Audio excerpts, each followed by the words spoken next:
ನಮ್ಗೆ ಮಗು ಅವಳಿಗೋಸ್ಕರ ಕಷ್ಟಪಟ್ಟು ಸೀರೆ ಕುಚ್ಚಾಕಿ ಕೆಲಸ ಮಾಡ್ತಾ ಇದ್ರು ಸರ್. ಅವಳು ಇವತ್ತು ದುಡಿದ್ರೇನೆ ಜೀವನ, ಇವತ್ತು ದುಡಿದ್ರೆ ಜೀವನ ಅವಳದು.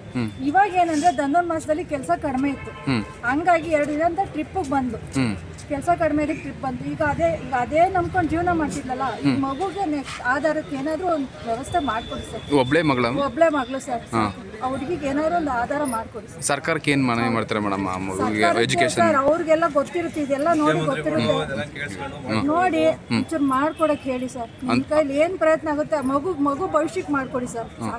ಶಿಕ್ಷಣಕ್ಕೆ ಮಾಡ್ಕೊಡಿ ಸರ್. ಅವಳು ಎಜುಕೇಶನ್ ಓದಕ್ಕಿದ್ರೆ ಸಾಕು. ಹುಡುಗಿ ತುಂಬಾ ಟಾಪರ್ ಇದ್ದಾಳೆ ಓದೋದ್ರಲ್ಲಿ, ಚೆನ್ನಾಗಿ ಓದ್ತಿದ್ದಾಳೆ, ಅದಕ್ಕೊಂದ್ ಸ್ವಲ್ಪ ಹೆಲ್ಪ್ ಮಾಡಿ. ಇವಾಗ ಮಗು ಕಟ್ಟ ಹೇಗೆ ತಂದೆ ಬಿಟ್ಟು ಯಾರಿದ್ದಾರೆ? ನಾವೆಲ್ಲ ಇದೀವಿ ಮೇಡಮ್, ನಾವು ಇದೀವಿ. ನಮ್ ಕಂಡ್ರೆ ಅಕ್ಕ ಅಂದ್ರೆ ಪ್ರಾಣ ಬಿಡ್ತಾ ಇದ್ದು ನಮ್ಮ ತಂಗಿ, ನಾವೆಲ್ಲ ಇದೀವಿ. ನಮ್ಮ ಕೈಲಾಗಿದ್ದು ನಾವು ಮಾಡ್ತೀವಿ. ಅವ್ರಿಗೆ ಹೆಸರು